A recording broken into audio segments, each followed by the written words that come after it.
Coucou à tous. Voilà, je viens vers vous, c'est un petit peu délicat. Il y a beaucoup de personnes qui se posent des questions par rapport à ça, à ça et à tout le reste. Et c'est légitime. Voilà, donc je vais vous expliquer ce qui s'est passé. Et j'espère que vous allez le partager au maximum. Voilà, parce que je pense que c'est hyper important. Je pense que c'est pas normal qu'on en arrive là. Euh, Ce qui s'est passé, c'est que voilà, je me suis fait agresser par un videur dans une boîte de nuit.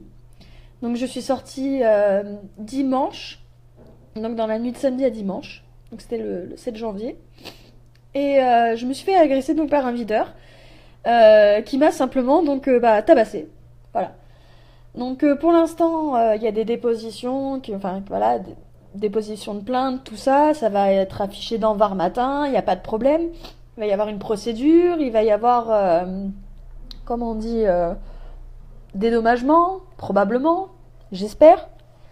Euh, le but là, c'est pas de me plaindre, c'est pas de relater, parce que de toute façon, l'enquête va avoir lieu et il y a des vidéos qui, heureusement, me défendent aussi. Ce que je suis en train d'essayer de faire, c'est surtout un appel à un témoin, savoir s'il y avait des gens éventuellement qui étaient dans cette boîte de nuit, le Hyde Club sur Nice. Dans la nuit du samedi au dimanche, savoir si quelqu'un peut m'aider, voilà, pour que ça se reproduise pas.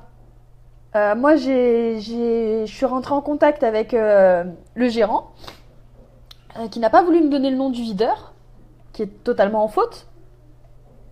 Et donc du coup, je peux que poursuivre l'entreprise. Seulement, ce que le monsieur n'a pas compris, manifestement, c'est que l'argent, c'est une chose. Ok, je vais être probablement dédommagé. Pas de problème. L'argent, c'est un... Ok. Et le reste? Le reste, qu'est-ce qu'on en fait du reste? À l'heure actuelle, j'ai pris plus de 8 jours d'ITT. Je peux plus marcher. Parce que j'ai les deux chevilles qui sont complètement gonflées, les deux genoux qui sont gonflés. Je peux plus me déplacer. Mon fils me voit comme ça.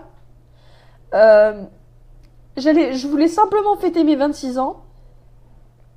J'ai consommé dans cette boîte comme une cliente à part entière. J'étais pas voilà, la fille qui arrive et qui va gratter à une table. Voilà. Donc j'avais ma place, c'était légitime. Ce qui m'a valu ça, finalement, c'est parce que j'étais à 1 mètre à côté du fumoir. Le vigile est venu, il m'a dit... Enfin, j'étais en train de fumer, donc il y avait une espèce de d'anto, pour ceux qui connaissent un peu le High Club. J'étais là-bas, donc j'étais à même pas 1 mètre du fumoir. Et je vois un photographe avec son anneau, et je lui dis hey, tu veux pas prendre une photo et tout pour l'événement? Comme ça me fera un souvenir pour mon anniversaire. Et le mec, il me dit ok, pas de soucis. Il me dit comme ça, mais fume d'abord ta clope. Je retourne sur mes pas, et derrière moi, un vigile. Donc le mec me regarde et il me dit j'aurais fait pareil pour mon petit frère. Il prend ma cigarette et il me l'écrase au sol. Je reste con, vraiment je suis con. Je ramasse la cigarette, le mec il me faisait 2 fois en taille. Je le regardais comme ça, le mec, il est vraiment très très grand. Ou alors à moins que c'est moi qui le vois hyper grand parce qu'il m'a défoncé la gueule, mais en tout cas voilà, t'avais pas envie de la ramener, clairement. Il a tourné son dos, il m'a tourné le dos, pardon. Et j'ai mis la main sur l'épaule et je dis excusez-moi. Qu'est-ce que j'ai pas fait?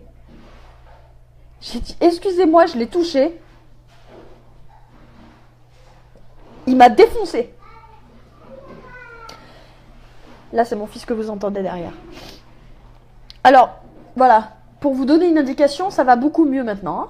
Mis à part psychologiquement où c'est un peu compliqué. Ça, c'était ma tronche. Ils m'ont sorti de la boîte.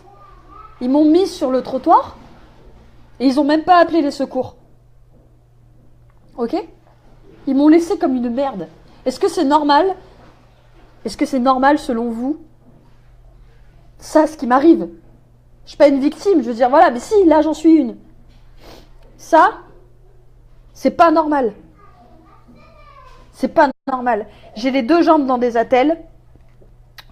J'ai plus de 8 jours d'ITT. Ça, vous voyez, c'est mon mollet. Parce que le brave homme très courageux m'a déstabilisé, m'a donné un coup dans le mollet aussi. Alors, l'habit fait pas le moine. Pour mes amis et ceux qui me connaissent, ils sauront que voilà, j'ai peut-être une gouppe à la garçonne, c'est vrai. Peut-être que je porte voilà, des t-shirts un peu rigolos, ce genre de choses. Je suis tout sauf une femme violente ou une femme méchante. Ou quelqu'un qui va chercher des histoires ou des problèmes. Je suis quelqu'un qui est hyper gentil avec tout le monde. Genre, je suis hyper gentille, vraiment. Et là, j'en ai pris plein la gueule. Non, moi, ce que je demande, c'est que vous fassiez passer ça. Que le High Club se prenne une pub de merde. Honnêtement. C'est dommage parce qu'à la base, je l'aimais bien, cette boîte de nuit, on s'y amusait bien. Mais si c'est pour se faire agresser, je veux dire, imaginez, je sais pas, ça aurait pu être quelqu'un d'autre, ça aurait pu être quelqu'un de plus fine que moi. Moi, j'ai la chance, dans le malheur, d'être un petit peu corpulente. Mais j'aurais fait 50 kilos toute mouillée. Il m'aurait foutu ça, là. Et je serais dans un lit d'hôpital à l'heure actuelle. C'est pas normal. C'est pas normal. Donc moi, j'espère honnêtement, de tout cœur, que vous allez partager. S'il y a des Niçois qui étaient là-bas, ou des gens d'autres régions autour, qui étaient là ce soir, qui peuvent au moins venir, même par message, s'ils veulent pas aller à la police, je m'en fous, mais au moins qu'ils m'envoient un message, et qu'ils me disent qu'ils ont vu ce qui s'est passé. Parce que la justice, ça va faire son affaire, il n'y a pas de problème. Le mec, il me l'a dit et compagnie, il va se défendre, il m'a même dit, s'il faut que je mens, je mentirai. Ok, pas de souci, mon gars, mens si tu veux. Moi, il m'a ruiné, ce mec. Il m'a ruiné parce que j'avais des concours à passer, je peux plus les faire. Il me ruine dans mon boulot parce que je peux pas me présenter chez mes clientes comme ça. Hein, je maquilleuse à domicile, je peux pas y aller comme ça. De toute façon, je peux pas marcher, je peux même pas m'occuper de mon gamin pour le sortir, alors qu'il a rien demandé. Quand je sors dehors, soit je passe pour une femme battue, soit je passe pour voilà, la violente, la grosse caïd de service. Oh, il n'y a pas que l'argent. Il y a tout le reste. Donc j'espère que vous allez vraiment partager en masse cette vidéo. C'est vrai que cette boîte, elle est attirante. Honnêtement, c'est